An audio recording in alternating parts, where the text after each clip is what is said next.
back to the question of whether a rating downgrade does really matter at this stage. And the reason why I say that is because, I mean, if you do get a rating downgrade, and India has gotten a rating downgrade in 2001, I think we were sort of brought down to BBB negative, and in 2002, India was sort of brought down to the junk status.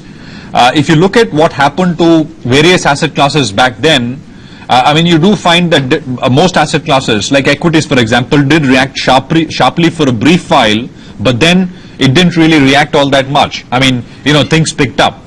Now, one can argue that the situation is different. So let's take a look at some statistics, some data. The fact is that the FII ownership of India's sovereign debt, which is government-issued debt, is very, very small. It's, I think, about 2 or 3% or so, the last numbers that we have. S&P yesterday said that India's, you know, the risk of India getting a rating downgrade is higher than Indonesia. In the case of Indonesia, I looked up the number. FII ownership of foreign debt is almost about 25%. In India's case, that's 2 or 3%. Where India, of course, is vulnerable and where the rating downgrade will increase the cost of funds quite a bit is India Inc., is corporate India, where I think overseas liabilities are about 20% of the GDP as things stand. And that's a very large number. But the fact is, if you sort of say, well, how does the rating downgrade matter to equities? The fact is, most of these companies with large foreign liabilities, stocks of these companies have already been hammered out of shape. I mean, on an average, I think stocks are down at least 50-60% over the last 12 or 18 months or so. These very companies, which have got the bulk of foreign liabilities on their books.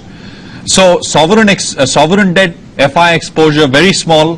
What is exposed in a big way to the cost of funds abroad for Indian corporates is India Inc. And I mean, I guess that gets impacted.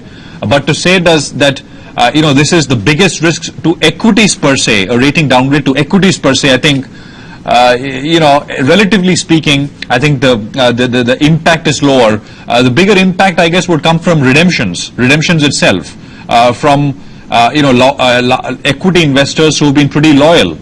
For all the talk of big selling by FIs, etc., they've not really taken that much out. You know, some estimates say that FIs own stock worth about $200 billion, between 185 and $200 billion in India. A lot of that money has come in into the market over the last couple of years, 6 or 7 years or so, and that hasn't really left India. So redemptions, I guess, are a bigger risk to equities than a rating downgrade, which might come, might not come, as S&P points out. Right. Rohit is with us. Rohit, good morning. How do you think about this? Well, the simple thought, and I think the biggest critique against whether it's economists, whether it's rating agencies, whether it's a large part of the research houses, they tend to be behind the curve on many things, and rating agencies have a very unique place in that. So just like you highlighted, I think your data was very exact that, you know, when we got downgraded to junk status, it was the bottom of the market when you think for a long-term investor, forget the short-term. So definitely, if I hear that India has been downgraded to junk, we might be closer to a bottom than really at the top, and that's usually likely to be the case. You don't expect GDP downgrades to happen at the top. They're happening now after the market's really fallen quite significantly. In fact, stocks have fallen far more significantly. And Rohit, with all due respect to these agencies, I mean, I don't know why anybody listens to the agencies anymore after the role that they had in the financial crisis. No, the thing is that during a bull market, and that usually lasts for a long period of time. So when you have a growth phase, and a lot of the mathematics that is used out there is what we call linear mathematics, and that is where technicals and those methods differ. We are more non-linear in nature. So when you're using linear mathematics, you're essentially in a period where there's consistent growth or there's a one-sided trend.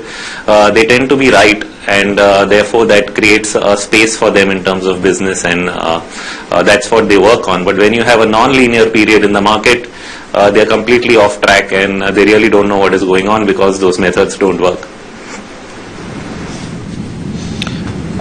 Rohit, in terms of immediate sort of direction for equities this morning, what's your sense after the big cut yesterday? No, my sense is very similar to last week, that you've reached an extreme in sentiment. You've seen everyone give up on India as a story in the last 2 weeks of August, and I think that's good reason to buy. So as far as the next 1 month is concerned, we are on the buy side. We are looking at dips to add to our long positions. We will not be shorting or selling the market on any rise. So that's the way we are taking it. We are really looking at the market going back to 57, 5800 at least, if not overshoot that level, because almost everyone now thinks India cannot go above that level fundamentally. So I think there's room for an overshoot. But I think we're definitely going back to those levels from where we are right now. Rohit, they say when the last bull on the street is turned, one should reduce. I mean, it's not an outright reference to you, SV, but I'm just saying, Rohit, when that happens, you should start thinking about whether you want to be extremely bearish. I mean, not bullish, but whether you want to reduce the degree of your bearishness. Are we anywhere near that stage, Rohit? You're definitely seeing the first signs of that. I don't know whether it's a sign of a major bottom, but it's definitely the sign of a bottom, because everyone who I know would at least say buy something on declines, whether it's a defensive or India is still a long-term bet, gave up hands down in the last 2 weeks of August. And for the last 9 months, the broader indices have been falling against the Nifty, something we've discussed again and again, and nobody was taking note of that, and suddenly everyone's just given up and written off the country. It's going to shut down, it's a basket case. So it doesn't work like that. So I think you definitely have a near-term extreme sentiment bottom in place, and whether it turns into something bigger, I think there are two big clues that are there which I think everyone is missing. I had a view on interest rates, that interest rates would keep going higher even a year back when they were cutting rates. And now when I look at the bond yield chart, and I'm talking about a 10-year chart, I think yields are now close to the top. My expectation was close to 10%. You reached around 9.5. So the big call I would take now is that interest rates have topped in India and are going to start falling. This is a view completely contrary now to what everybody started thinking. And that could be one driver. The second one would be the currency itself. While it has weakened, you're not pricing in the positives of a weak currency. So these two positives could become drivers. We'll have to really judge how far they can take the market, but they could become significant drivers in the near term. No, you're saying that the yields have topped out. That's what you're saying here in India, Rohit? Why do you say that? Yes, I'm saying interest.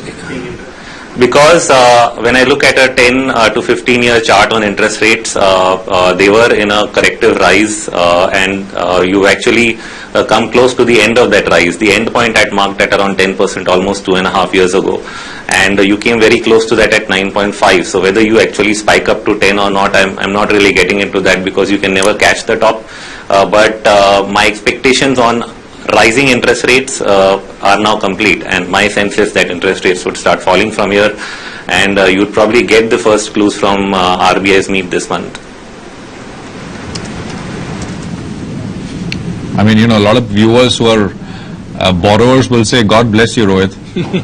Because people have actually, from saying that rates for a few months back, before July, from saying that rates actually will cut and waiting for rate cuts, now people have been dreading about actual rate increases, interest rate increases. Rohit, you don't think that will happen now, right? That's your call. Exactly.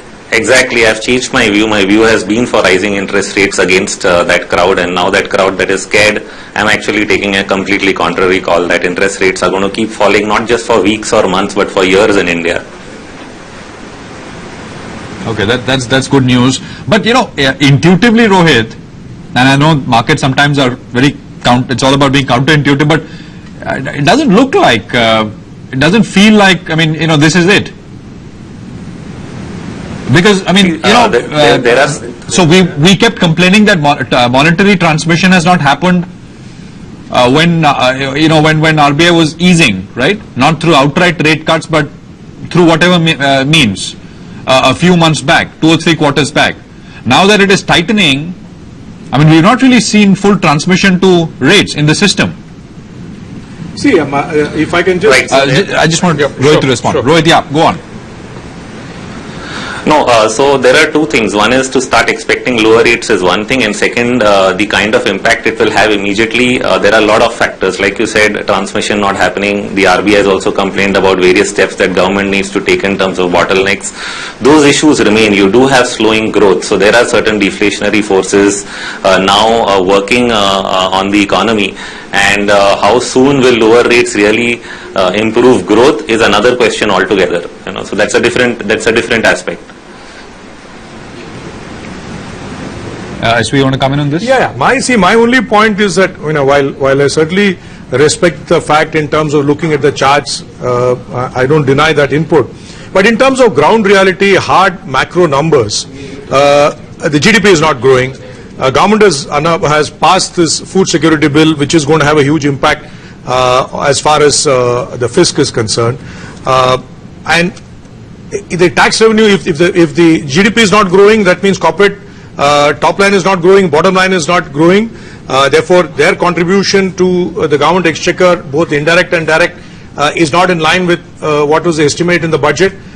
So I struggle to, frankly, see any signs in terms of fundamental numbers which holds out hope in terms of... This is exactly what I was saying. Yeah, holds out hope in terms of interest rate reduction. I mean, that's... I hope it happens, but... Yeah, this is when I said this is exactly what I meant. This is exactly what I meant when I said that, well, the last of the bull has been turned.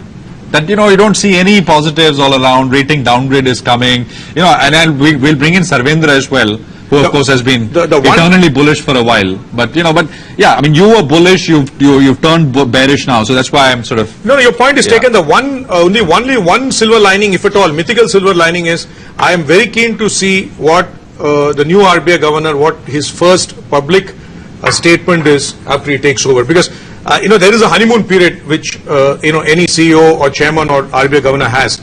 So the first 100 days is going to be very important. In his case, it's going to be first 30 days, given the kind of crisis situation we are in. So that would give a lot of clues in terms of what elbow room he has vis-a-vis government, in terms of the independence he has. So I would frankly look at that very carefully. Rohit, one last very quick question.